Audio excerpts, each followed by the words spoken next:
Good morning. Good morning, Jeff. Need to lift your mood and put a smile on your face? A new study by Thompson's Water Seal says homeowners who create their own personal oasis in their backyard, complete with flowers, comfy seating, and a beautiful deck, report a significantly higher outlook on life.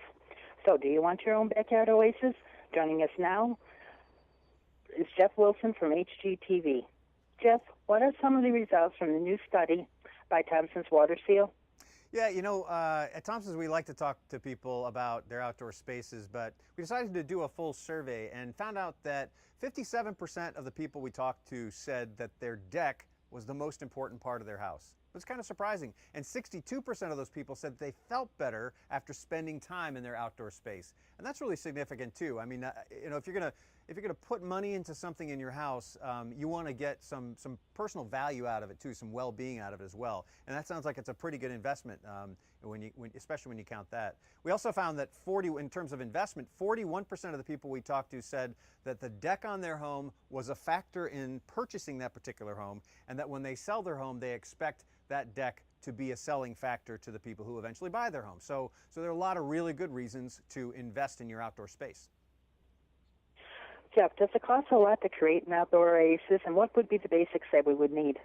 Yeah, I think I like to say that you have a lot of choices to keep your costs low, but really create a beautiful space at the same time. I say use your brain, use your eyes, and use your brawn. So use your brain to help design your deck, use your eye to pick things out that are inexpensive but that will look good on your deck, and then use your brawn, a little bit of do-it-yourself to save money. And you can create one of these beautiful outdoor spaces. Right now we're in my outdoor space, and this is a completely do-it-yourself project. My wife and I have built this over probably 10 or 12 years. It's sort of always changing, and we're always adding things to it.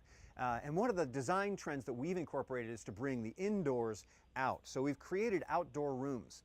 You'll see that there's sort of a living area here. Behind us there's another living area, the screened-in porch. And by the way, my wife said that the money we spent on the screened-in porch, had we spent that money on marriage counseling, it would not have been any more effective than just building the screened-in porch where she and I will sit in the morning and have coffee and talk, or in the evening and have a glass of wine and talk. It's a great place to really connect with the family. But we also have an outdoor kitchen, we have an outdoor dining space, we have conversation spaces. So the idea of just making outdoor rooms, and that doesn't have to cost a lot of money. You can delineate outdoor rooms by using furniture to delineate a space. Maybe you change the stain color on the deck. An outdoor kitchen doesn't have to be any more than a grill and maybe a little standing cooler and maybe a little side table or food cart to hold some items. So it doesn't have to cost a lot to do that. And of course, anything you put outdoor, all this wood, should be protected and beautified by using a waterproofing stain. One of the great waterproofing stains that we like to use is Thompson's Water Seal. It's a waterproofing stain which is available at Home Depot. It's a one-coat product, so it's really easy to use. But anyway, I can give you a bunch of ideas for how to make your space personal but not have to spend a lot of money on it. One of the things we like to use at our house is a lot of found items. These are things that we have found on our hikes all over the country, some things from the Southwest, these giant pine cones, a basket from a thrift store. It doesn't have to cost much. We like to use outdoor lighting. This is inexpensive LED lighting, battery operated, and that can kind of really give some ambiance to your spaces for very little money. We like to use, at parties, we like to have good sound. So just a little Bluetooth speaker, and then pick an entertaining streaming station, like we pick Buena Vista Social Club for a little Cuban music for the background, or Nina Simone. That's always a good channel. And then I say also you can use your do-it-yourself brawn, not just your eye and sort of your aesthetic abilities, but your do-it-yourself brawn. For example, we made a fire pit just recently. These are about $2.25 at the local home center. For under $80, I made a fire pit. I put our wood Adirondack chairs around it, and we have a really great new room where we can spend time in the outdoors with the family. It didn't cost us very much money. But again, you need to protect everything with some kind of waterproofing, and that project doesn't have to be expensive either. I say for my 400 square foot deck space, it costs about $150 to buy all the tools, the cleaner, and the stain necessary to treat that. I do that every few years to keep it in top shape so that my investment is protected. And again, this is the Thompson Water Seal waterproofing stain that's available at the Home Depot. Comes in 5 colors, so you can really kind of be creative that way. But what do you need to do when you treat your outdoor spaces? At first, you need to clean them. And by that, I don't mean power washing. I mean use an off-the-shelf cleaner, put it in a pump-up garden sprayer, spray the surface, let it sit for 10 or 15 minutes, brush it with a stiff bristled brush, and then spray it off with a garden hose and let it dry.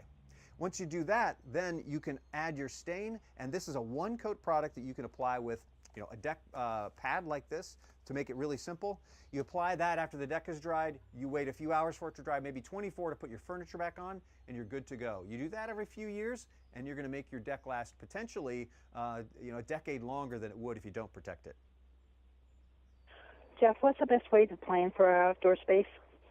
Well, planning, I like to think about when we started planning for this space, we really thought about how we would use it, right? So the whole outdoor room concept to us meant, well, we want a screen-in porch, but it's just going to be maybe tops 4 to 6 people sitting out here. Most of the time, it's just my wife and I. So, so the space is only 10 by 12. We didn't want to make it too big. And then as we thought about other areas, we like to entertain. So we wanted to be able to sit 8 or 10 people down at a table and feed them a meal. We wanted to be able to cook while they're there in front of them so we could communicate. So it's really important to think about how you'll use the space. Don't overbuild and don't underbuild. We spent several years thinking about the design of the space before we actually built anything. And then we built it over time. We were able to kind of try spaces out, modify them a little bit to make them work depending on how we needed them to work. Where can our viewers go for more information?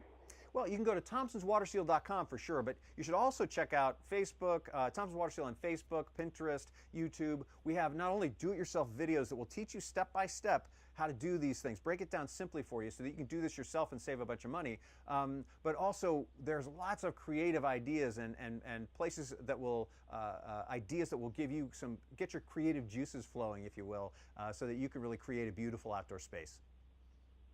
I'd like to thank you for taking the time to talk with us today. Have a great day. You bet. You too.